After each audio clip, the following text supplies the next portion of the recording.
Hello friends, आरकेपी study plus में आपका स्वागत है। चलिए आज की क्लास में हम लोग स्टार्ट करते हैं मैथ की क्लास को बिना समय ख़राब किए हुए।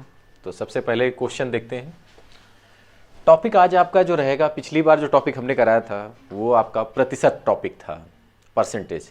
आज का जो आपका टॉपिक रहेगा वो टॉपिक रहेगा आपका, पिछली बार हमने जो प्रॉफिट एंड लॉस कराया था, सॉरी, और उसके बाद आज का जो टॉपिक रहेगा परसेंटेज रहेगा। तो आज हम प्रतिशत पर चर्चा करते हैं।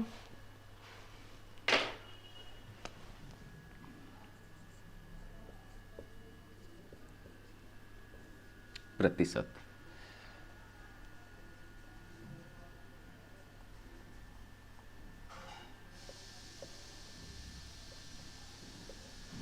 चलिए प्रतिशत में आपका जो भी प्रतिशत निकाला जाएगा वो 100 पर निकाला जाएगा, ठीक है। यानी कोई भी वस्तु पर जो है प्रतिशत, अगर मान लीजिए जैसे हम कहें कि किसी राम की आय 100 रुपये है, जैसे मान लीजिए सपोज दैट कि राम और श्याम, राम की आय 20% अधिक है श्याम से, राम की आय 20% अधिक है श्याम से। तो अब 100 पर निकालेंगे, यानी श्याम की, राम किसकी अधिक है कि जैसे राम से अधिक है श्याम की, जो भी मतलब हम कहना चाहते हैं कि राम की अधिक है श्याम से, तो राम 120 हो जाएगा, यानी 100 पर ही डिनोट किया जाएगा। तो हम आपको बताएंगे, अभी आपको टेंशन नहीं लेना है। चलिए हम आपको समझाते हैं कैसे क्या निकाला जाएगा, ठीक है। तो पहला हम क्वेश्चन ही इसका उठा लेते हैं। क्वेश्चन पहला ये है कि हम आपको पहला क्वेश्चन बोल रहे हैं, तो देखिए पहला क्वेश्चन क्या होगा। पहला क्वेश्चन है कि सीता की आय गीता की आय से 10% कम है। सीता की आय गीता की आय से, देखिए सीता की आय गीता की आय से, मान लीजिए इसकी 100 है तो इसकी 90 है, 10% कम है सीता की आय। ये बात समझ में आई, यानी सीता की आय गीता की आय से 10% कम है, ये बात आपको क्लियर हुई। फिर उसके बाद क्या कह रहा है, बताइए गीता की आय सीता की आय से कितने प्रतिशत अधिक है। तो देखिए कितने प्रतिशत अधिक है, तो अंतर इसमें कितना है, 10 का अंतर है। तो यही आप, एक फार्मूला होता है प्रॉफिट एंड लॉस में, कौन सा फार्मूला होता है, लाभ गुणे 100 बटा क्रय मूल्य। ये बात समझ में आई। तो इससे क्या आता है, लाभ प्रतिशत आ जाता है, सपोज दैट, ठीक है।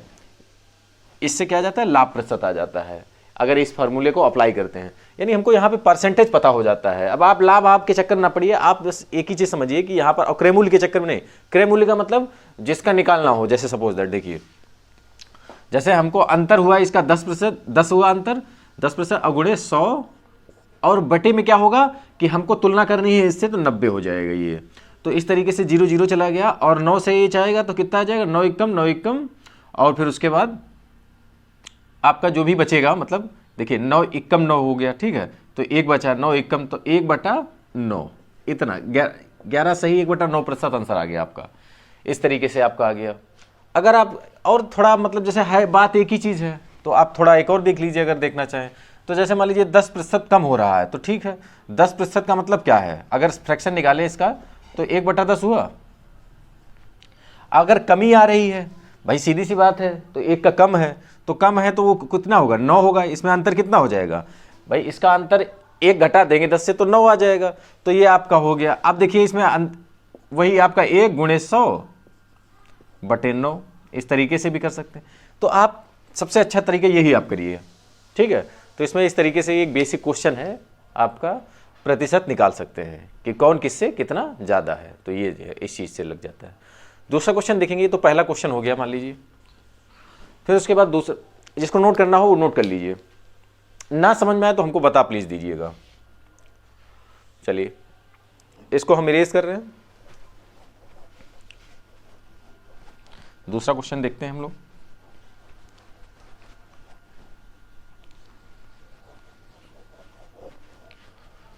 चलिए दूसरा क्वेश्चन देखते हैं।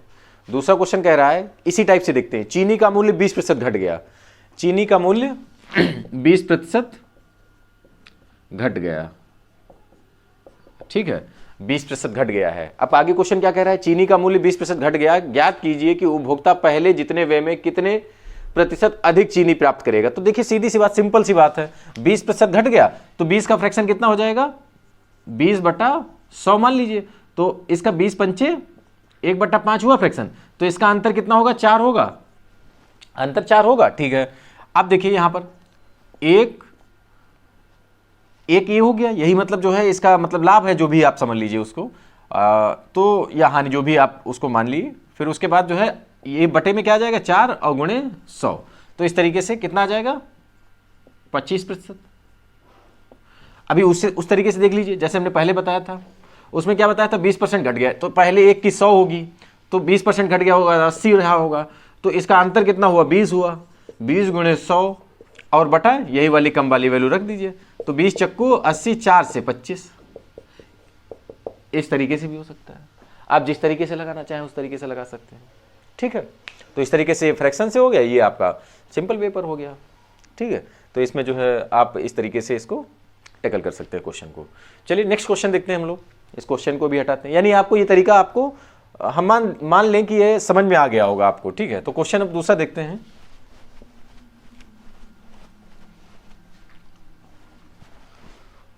क्वेश्चन है, नेक्स्ट क्वेश्चन है कि राम की आय श्याम की आय से 20% अधिक है। अब यहां पर क्या कह रहा है, राम की आय श्याम की आय से 20% अधिक है। राम की आय श्याम की 10%, सॉरी कितना है, 20% है, 10%, 20% है, तो यानी 20% अधिक है। राम की आय श्याम की आय से 20% अधिक है, तो यानी राम 120 है और श्याम 100 है, यानी हम श्याम को S लिखे दे रहे हैं और राम को R लिखे दे रहे हैं। तो इस तरीके से आप समझिएगा। आप देखिए इसमें कितना अधिक है, तो यानी आपको 20 अधिक है। अच्छा 20 अधिक है, तो अब देखिए निकालनी किसकी है, किसके निकालना है, किसके एवज में निकालना है, तो ये बात आप देख लीजिएगा कि राम की आय कितने प्रतिशत कम हो जाएगी। तो ठीक है, अब देखिए इसमें जो है आप जैसे पहले क्या हमने किया था, हमने पहले किया था, मान लीजिए 100 था तो 20% कम हुआ तो 80 हुआ, तो हमने क्रय मूल्य कितना लिया था, यही तो लिया था ना। यानी जो अंतर वाला है, मतलब अंतर का मतलब सीधी सी बात समझेंगे कि यदि जो संख्या बढ़ रही हो या घट रही हो वही बटे में चली जाती है। सपोज दैट जैसे पहले क्या हुआ था, अंतर कितना था, 20 था। अच्छा घट बढ़ तो ये तो नहीं रही है, ये तो फिक्स है। यही देखिए 20% कमी हुई तो ये घट गई, तो ये इसी को बटे में कर दिया, गुणे 100, इस तरीके से निकाल दिया। ऐसे ही यहां पर क्या है कि यहां पर वृद्धि हुई है, तो वृद्धि 20 की वृद्धि किसमें हुई है, इसी में तो हुई, तो इसी को तो बटे में लिखेंगे, गुणे 100 बटा 120। तो ये चीज आप ध्यान रखिएगा, यहां पर ये चीज आपको ध्यान रखने योग्य है। 20 छंगा 120, 2 तियां 2 पंचे। अब देखिए इसको आप भाग कर देंगे, तो यानी 3 एकम 3 बचे 2, 3 छाक 18, 2 बचे 2/3, यानी 16 सही 2/3 आ गया। इस तरीके से आपका आंसर प्राप्त हुआ। तो आपको कुल मिलाकर समझ में आया। चलिए ठीक है, अब उसके बाद देन हम लोग क्या करते हैं, नेक्स्ट क्वेश्चन लेते हैं, इसी टाइप से लेते हैं नेक्स्ट क्वेश्चन। ठीक है, तो आपको ज्यादा क्लैरिटी आ जाएगी। चलिए क्वेश्चन लिखेंगे या देखेंगे क्वेश्चन एक और, इसको हम रिरेज कर दे।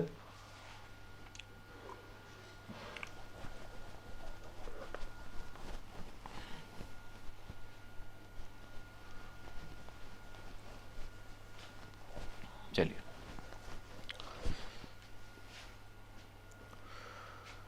जो नेक्स्ट क्वेश्चन रहेगा वो इसी टाइप से रहेगा। जैसे मान लीजिए सपोज दैट क्या कह रहा है, खाद्य सामग्री का मूल्य 10% बढ़ गया। जैसे खाद्य सामग्री है, मूल्य कितना इंक्रीज हुआ है, 10% इंक्रीज हुआ। यानी सीधी सी बात है, पहले 100 रहा होगा तो इंक्रीज हुआ है, अब इंक्रीज का चिन्ह लगा रहे हैं, 10% इंक्रीज हुआ है तो बढ़ा हुआ है। तो अब देखिए कितना हो गया होगा, 110 हो गया होगा। यानी आपको एक चीज कंफर्म होगी कि बटे में यही जाएगा, इसी में परिवर्तन हो रहा है ना। तो अंतर कितना है, अभी देखिए क्वेश्चन पूरा हम बता देते हैं आपको, नहीं तो आप गड़बड़ हो जाएगा। क्वेश्चन देखेंगे, खाद्य सामग्री का मूल्य 10% बढ़ गया, उपभोक्ता खाद्य सामग्री का प्रयोग कितने प्रतिशत कम कर दे कि उसका खर्च ना बढ़े, कितने प्रतिशत कम कर दे कि उसका खर्च ही ना बढ़े। तो अभी देखिएगा कैसे नहीं खर्च बढ़ेगा। तो इसका अंतर कितना हुआ, 10 गुणे 100 बटा 110। Very simple.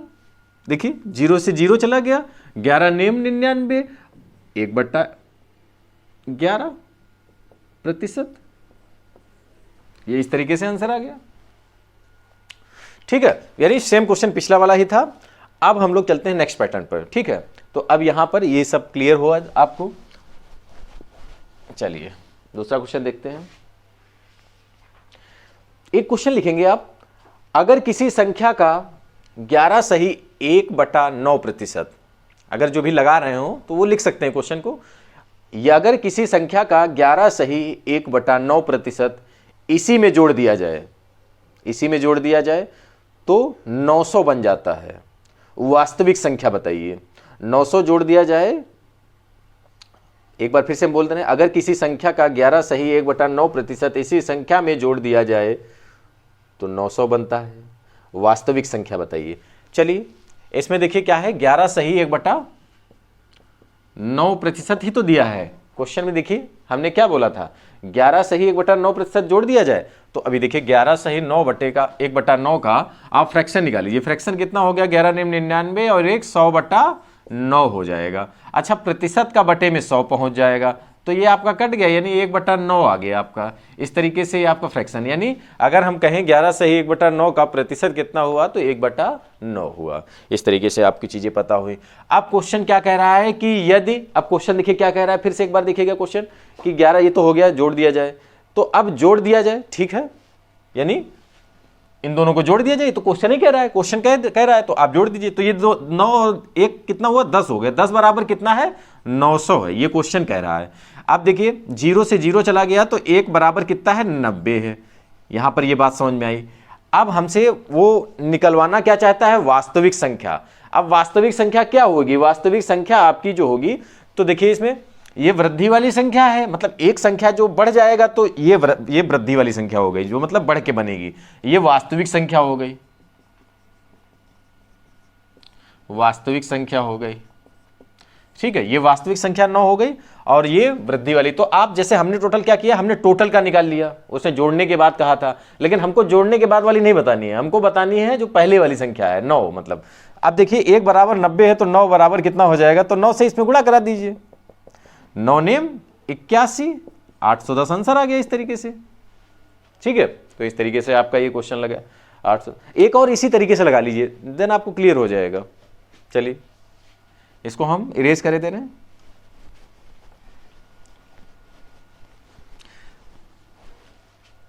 क्वेश्चन क्या कह रहा है, क्वेश्चन कह रहा है अगर किसी संख्या में 64 जोड़ दिया जाए, यानी अगर किसी संख्या में 64 जोड़ दिया जाए तो संख्या का 157 सही 1/7, 157 सही 1/7 प्रतिशत, आगे लिखेंगे 157 सही 1/7 प्रतिशत बन जाता है।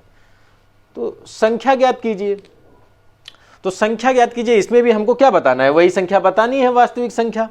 तो चलिए देखिए इसमें देखिए, अब इसको हम क्या करें, फ्रैक्शन में परिवर्तित कर लें, तो 157, अब देखिए इसको जो है आपको कैलकुलेशन करना पड़ेगा आपको, तो यानी देखिए कैसे करेंगे, 157 दिया हुआ है तो 7 से आप गुणा कर लीजिए, 7 7 49, 7 7 5 35 और 35 से 4 39, 3 7 1 7 3 10, इतना आ गया 1099। अच्छा 1099 प्राप्त हुआ है और एक जुड़ जाएगा तो कितना हो जाएगा, 1100 हो जाएगा, 1100/7 आ गया।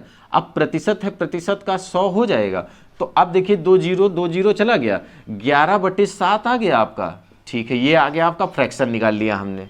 अभी हमने कुछ नहीं किया, अभी हमने केवल फ्रैक्शन निकाला है। फ्रैक्शन आपको पता हुआ कि फ्रैक्शन कितना है, 11/7 है, ये एकदम क्लियर हुआ आपको।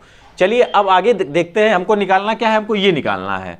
अभी वो क्वेश्चन क्या कह रहा है, क्वेश्चन कह रहा है, देखिए एक बार फिर से रिपीट देखते हैं, क्वेश्चन क्या कह रहा है कि संख्या में 64 जोड़ दिया जाए, यानी अभी देखिए ये क्या करना है, इसको जोड़ देना है। तो 18 हुआ, 18 11 और 7 कितना हुआ, पहले भी तो यही जोड़ा था ना ऐसे, तो 18 हुआ, 18 बराबर कितना है, 64 है, तो 18 तिया 54 हुआ। चलिए देखते हैं फिर से और देखते हैं, वैसे पूछ क्या रहा है, एक बार क्लियर कर लेते हैं हम लोग कि उसमें हमसे वो पूछना क्या चाहता है कि अगर किसी संख्या में 64 जोड़ दिया जाए तो संख्या का 157 संख्या याद कीजिए। अच्छा इसमें ये क्या कह रहा है, देखिए यहां पर बात समझिएगा, यहां पर ये कह रहा है कि, चलिए देखिए, हाँ तो अब देखिए वो कह रहा है जोड़ने पर, जैसे जोड़ने पर कितने इसमें से जोड़ी गई इसमें है, तो देखिए यहां से यहां तक आने में 4 का अंतर आया है, और अगर हम 4 कहें इसका अंतर या कहें इसमें 64 जोड़ दिया जाए ये वाला, तो ये बराबर किसके हुआ, 4 के बराबर हुआ 64। तो ये बात हम यहाँ पर एकदम क्लियर हुई। तो हम लोगों ने पहले क्या कर रहे थे, पहले हम लोग जोड़ रहे थे, लेकिन जोड़ तो रहे थे वो तो टोटल संख्या हो जाती है, जबकि 64 टोटल संख्या कहाँ दी गई है, वो तो कह रहा है डिफरेंस उसका 64 दिया गया है। डिफरेंस का मतलब जैसे मान लो वास्तविक संख्या 7 है, अब इसमें अगर 4 जोड़, जैसे सपोज दैट मान लीजिए इसमें अंतर ही दिया है 4, तो कह रहा है 4 जोड़ दिया जाए या कह दिया जाए कि 64 जोड़ दिया जाए, बात एक ही है। तो 4 बराबर 64 हो गया। अब देखिए 4 एकम 4, 2 बचे, 4 छंग 24, तो 1 बराबर 16 हो गया। हमको बताना क्या है, हमको तो वास्तविक संख्या ही बतानी है, 7 बतानी है, तो 16 गुणे 7, इस तरीके से आपका आंसर आ जाएगा। तो ठीक है, अब नेक्स्ट क्वेश्चन देखते हैं, नेक्स्ट क्वेश्चन लगाएंगे। चलिए इसको नोट कर लीजिएगा, यानी आपका आंसर जो है, आंसर आपका यही है 16 सत्ते 112। ठीक है, तो यानी ये आपका आंसर हुआ। चलिए नोट डाउन जिसको करना हो, हम एक बार हट जाते हैं, आप लोग रोक के स्क्रीन को और कर लीजिएगा नोट डाउन। चलिए ठीक है, हम इरेज कर रहे हैं। चलिए आपको ये भी समझ में आया होगा तरीका, उम्मीद यही है कि आपको समझ में आया होगा। चलिए दूसरा क्वेश्चन देखते हैं हम लोग। दूसरा क्वेश्चन ये है कि एक क्वेश्चन आता है कि एक व्यक्ति की आय 10% बढ़ी, एक व्यक्ति की आय 10% बढ़ी, पुनः 20% बढ़ी। तो अब बताना क्या है कि इस प्रकार व्यक्ति की आय में कुल कितने प्रतिशत की वृद्धि हुई। देखो एक व्यक्ति है जिसकी आय पहले 10% बढ़ी, देन कुछ समय बाद 20% बढ़ी, तो वो क्वेश्चन कह रहा है कुल कितने प्रतिशत वृद्धि हुई, कुल कितने प्रतिशत की वृद्धि हुई है, ये क्वेश्चन पूछ रहा है। अब आपको ऐसे तो देखने में लग रहा है पहले 10% बढ़ी फिर 20%, यानी 30% हो गया, बस सीधी सी बात है, आंसर आ गया, इसमें पूछना क्या है। ऐसा नहीं है, ये बात समझिएगा। इसमें एक फार्मूला होता है x plus Y plus X गुणे वाई अपॉन 100। ये आप ध्यान रखिएगा, ये फार्मूला जहां पर 2% दिए हों तो एक बार अप्लाई करने का कोशिश अवश्य करें आप, हो सकता है आंसर आ जाए उससे। तो अभी देखिए ये तो क्वेश्चन उसी तरीके से हम आपका लगा दे रहे हैं, यानी देखिए दोनों की वृद्धि है, तो यहां पर ये ध्यान रखिएगा दोनों में वृद्धि है, यानी प्लस है, प्लस वृद्धि का मतलब प्लस होता है और निगेटिव का मतलब मतलब हानि का मतलब निगेटिव होता है। ठीक है, तो यहां पर आप ध्यान रखिएगा दोनों वृद्धि है, तो 10 प्लस 20 प्लस 10 गुणे 20 बटा 100। अच्छा 0 से 0 चला गया, 0 से 0 चला गया, इधर कितना बचा, 2 एकम 2, 2 ही बचा होगा, 20 और 10 30 और प्लस 2, टोटल कितना आ गया 32%। अब देखिए कितना अंतर आया, ये 32 आया, वैसे तो आपको देखने में लग रहा था 30% आएगा। तो ये सब चीजें हैं इसी तरीके से, इसीलिए तो क्वेश्चन पूछा गया था ये आपसे। तो ये बात क्लियर हुई। चलिए ठीक है, चलिए एक और क्वेश्चन लिखेंगे, एक क्वेश्चन और आपको कराते हैं। एक वर्ग की भुजा 25%, आप लिख लीजिए, एक वर्ग की भुजा 25% बढ़ाई गई। नेक्स्ट क्वेश्चन है, एक वर्ग की भुजा 25% बढ़ाई गई, उसके क्षेत्रफल में कितने प्रतिशत वृद्धि होगी। चलिए इसको हम हटा देते हैं। जैसे भुजा कह रहा है एक वर्ग है, वर्ग क्या होता है, वर्ग की चारों भुजाएं समान होती है, वर्ग, यानी अगर ए ये है तो ए ये भी होगा, तो ये भी होगा, ए ये भी होगा, तो ये आपको पता चला, यानी इसकी भुजाएं चारों समान होती हैं वर्ग की। अभी क्या किया जाए कि एक भुजा को अगर सपोज दैट मान लीजिए ये भुजा को 25% बढ़ा दिया, मान लीजिए इतना हो गया, अब बना रहे वर्ग ही, तो सीधी सी बात है कि ये अगर बढ़ेगी तो फिर ये भी बढ़ेगी। तो इस तरीके से मतलब लंबाई भी बढ़ी उतनी और चौड़ाई भी, देखिए इसको बढ़ी तो ये ऐसे हो गया, ठीक है, इस तरीके से एक नया आकार जो है पकड़ लेगा, कुल मिलाकर एक नया आकार, मतलब दोनों संख्याएं बढ़ेंगी, ऐसे समझ लीजिए। जैसे मान लीजिए सपोज दैट क्या हुआ, इसको बढ़ा दिया तो हमने बढ़ा के ये लिख लिया, अच्छा इसको बढ़ाया तो हमने क्या किया, ऐसे बना लिया, अब बस इस तरीके से वर्ग नया बन गया। तो यानी सीधी सी बात है कि 25% अगर बढ़ा है कोई भी वर्ग, तो इसका मतलब है उसकी दोनों भुजाएं बढ़ी होंगी। ठीक है, वर्ग का मतलब ही है कि समान होती है ना, तो दोनों बढ़ी होंगी। तो यानी 25 + 25 प्लस 25 गुणे 25/100। अच्छा 25 और 25 कितना होता है? ये होता है 625। तो 625 है, 2 अंकों बाद दशमलव लगा दीजिए, तो आपका इधर वाला ये इक्वेशन सॉल्व हो गया पूरा। इसका कितना आ गया? 6.25 आ गया। अच्छा इधर 25 और 25 50 है, 50 में 6.25 जोड़ दीजिए, 56.25। बस आंसर आ गया इस तरीके से। Any doubt?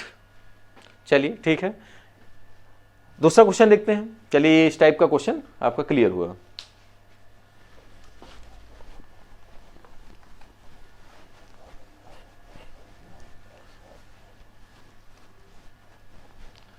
नेक्स्ट क्वेश्चन देखते हैं। नेक्स्ट क्वेश्चन कह रहा है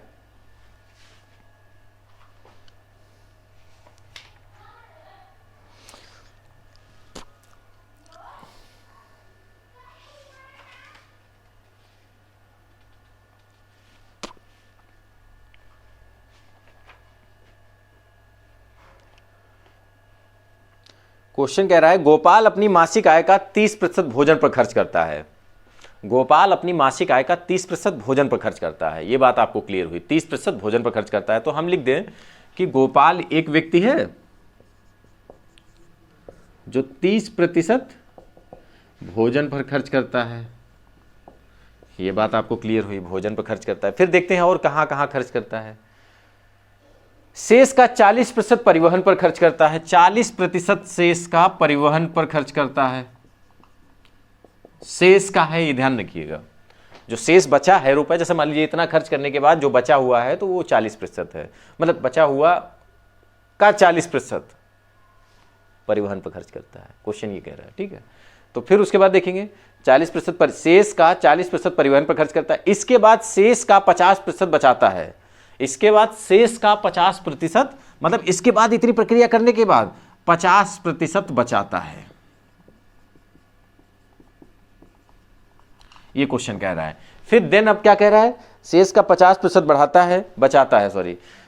यदि उसकी मासिक आय 18,400 रुपए हो, प्रति माह कितने रुपए बचाता है? तो देखिए यदि उसकी मासिक आय कितनी है, एक महीने में उसको 18,400 रुपए मिलता है। उसका 18,400 रुपए उसकी सैलरी है और इतना उसका खर्चा है। तो हमको बताना क्या है कि बचत कह रहा है। इसमें क्या कह रहा है? प्रति माह कितने रुपए बचाता है। चलिए ठीक है, यानी आपको बचत बतानी है, कितना बचा लेता है। चलिए ठीक है, अब देखते हैं इसमें। अच्छा 50% बचाता है तो सीधी सी बात है 50% खर्च कर देता है। ये बात आपको क्लियर हुई। चलिए हम देखते हैं आगे। 18,400 है, इसमें आप पहले 30% भोजन का खर्च कर दीजिए। 30% भोजन का खर्च करेंगे तो 70% बचेगा। हमने क्या बताया था? 100 पर ही आंकड़ा निकाला जाएगा, यानी अगर 30% किसी व्यक्ति ने खर्च कर दिया तो उसके पास 100% उसकी राशि जो भी होगी वैल्यू थी, उसमें से 30% खर्च कर दिया तो 70 बचा। 30 100 में घटा दिया 30 तो 70 बचा। तो ये बची वैल्यू हमने लिख ली। देन फिर हमने क्या किया कि 40% परिवहन पर खर्च किया।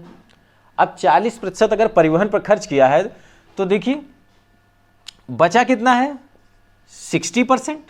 60% बचा हुआ है। फिर उसके बाद 50% बचाता है।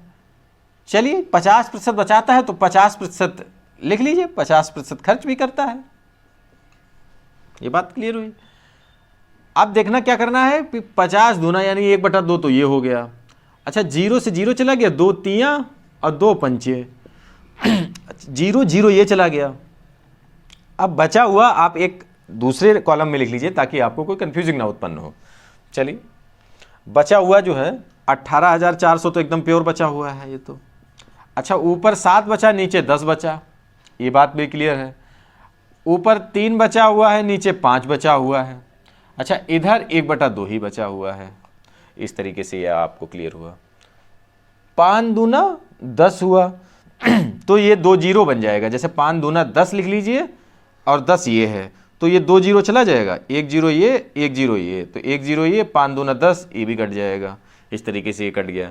अब क्या करना है, 184 और 7 तियां 21, तो 184 और 7 तियां 21। एक बार 184 ऐसे ही लिख लेना है, 4 दूनी 8 और 2 अट्ठे 16, 2 एकम 2 1 3, 4 8 8 16 के 6 हासिल 1 8 3, इस तरीके से 3864 आपका प्राप्त हुआ। 3864 रुपये बचा उसके पास। मतलब इतना सब करने के बाद उसके पास 3864 रुपये बचता है। ये बात क्लियर हुई आपको? 3864 रुपये बचाता है प्रति माह, उसकी ये बचत हो गई। तो इस तरीके से आपको क्लियर हो। एक बार हम फिर से रिपीट कर दे रहे हैं कि जैसे सपोज दैट ये उसकी सैलरी है, तो इसमें 30% भोजन पर खर्च करता है, तो ये अपने 70% निकाल लिया। 40% परिवहन पर खर्च करता है तो 60% बचा। 50% बचत करता है तो 50% खर्च भी करता है। ये बात आपको क्लियर हुई? तो इस तरीके से हमने इसको बस आगे कैलकुलेशन किया है और आंसर आ गया है। ठीक है, तो ये हुआ इस तरीके से। अब क्वेश्चन एक दूसरा लिखेंगे। दूसरा क्वेश्चन ये है कि चलिए दूसरा एक क्वेश्चन ही पैटर्न आपका चेंज करते हैं थोड़ा। अगर किसी संख्या में 21 जोड़ दें, तो चलिए ये तो क्वेश्चन करा चुके हम आपको हैं। दूसरा क्वेश्चन देखते हैं। एक आदमी एक संख्या को 3/5 की बजाय, क्वेश्चन देखिए एक बार, इसको हम इरेज करते हैं फिर उसके बाद लिखते हैं।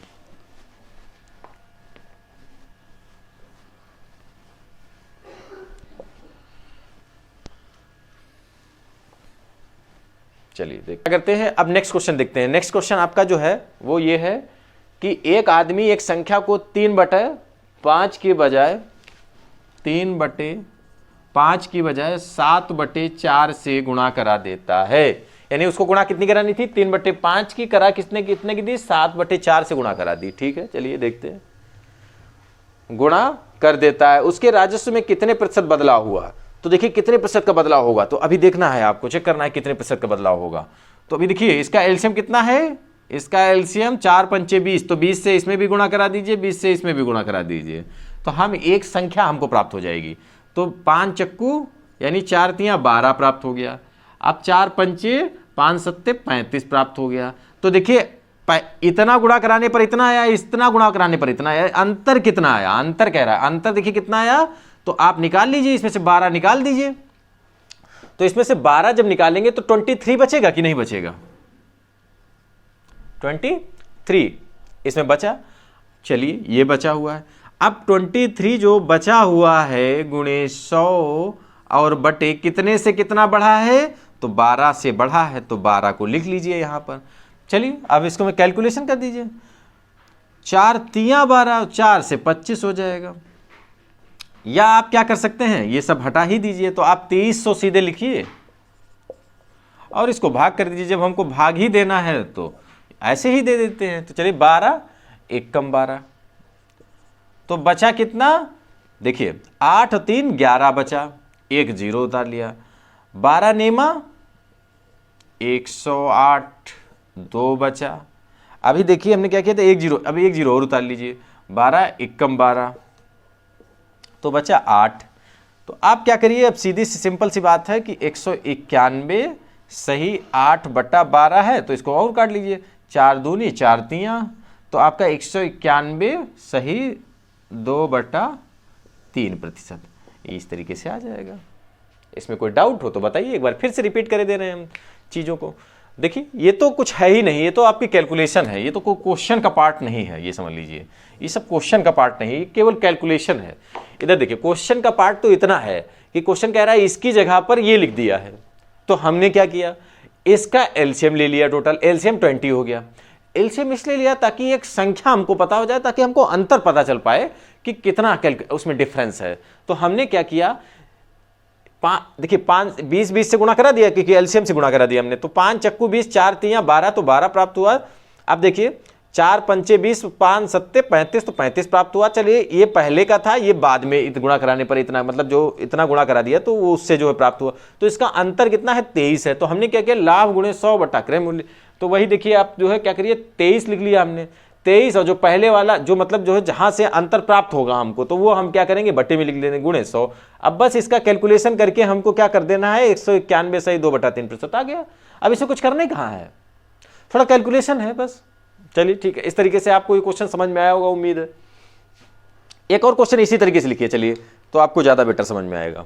चलिए इसको हम हटाएं, इरेज कर दे रहे हैं हम। चलिए ठीक,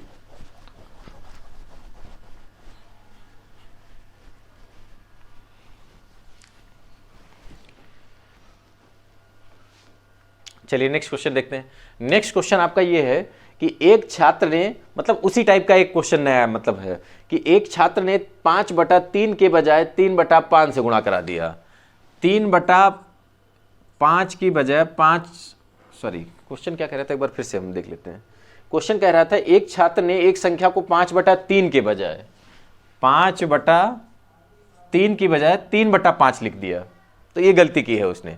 चलिए हमको त्रुटि जो हुई है उसका बस वही क्या बताना है, त्रुटि, हाँ त्रुटि प्रतिशत बताना है। त्रुटि प्रतिशत बताना है तो हम बताएंगे त्रुटि। चलिए ठीक है, ये त्रुटि हो गई इस तरीके से। अभी देखिए एलसीएम ले लीजिए, एलसीएम कितना हुआ, 3×5 = 15, 15 से गुणा करा दीजिए, 3×5 = 15, 5 × 25 हुआ। तो अब यही जो त्रुटि है यही बटे में जाएगी उसकी, तो ये ध्यान रखना है। चलिए अब इसमें देखिए, इसमें कितना से गुणा करेंगे, वही 15 से, 5 × 3 = 15, तो ये आपका 9 आ गया। इस तरीके से आया, ये बात क्लियर हुई। अभी देखना क्या करना है कि इसका अंतर कितना है, 16 × 100/25, 25 चक्कू 100 और 16 चक्कू 64, बस इतनी त्रुटि है माइनस, मतलब कहने का मतलब इतनी त्रुटि आई है आपकी।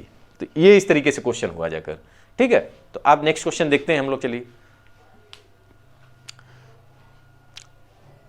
चलिए ऐसा करते हैं, आज की क्लास को हम लोग यहीं पर समाप्त करते हैं और अगली क्लास में हम लोग क्या करते हैं कि जैसे जो चुनाव वाले क्वेश्चन होते हैं या अदर भी क्वेश्चन होते हैं परसेंटेज में, तो उनको हम लोग टैकल करेंगे, ठीक है। क्योंकि ज़्यादा बड़ा लेक्चर हो जाएगा तो फिर ठीक नहीं है, वो आपको देखने में भी असुविधा रहेगी। तो चलिए ठीक है दोस्तों, चैनल को सब्सक्राइब करिए ज़्यादा से ज़्यादा और शेयर करते रहिए।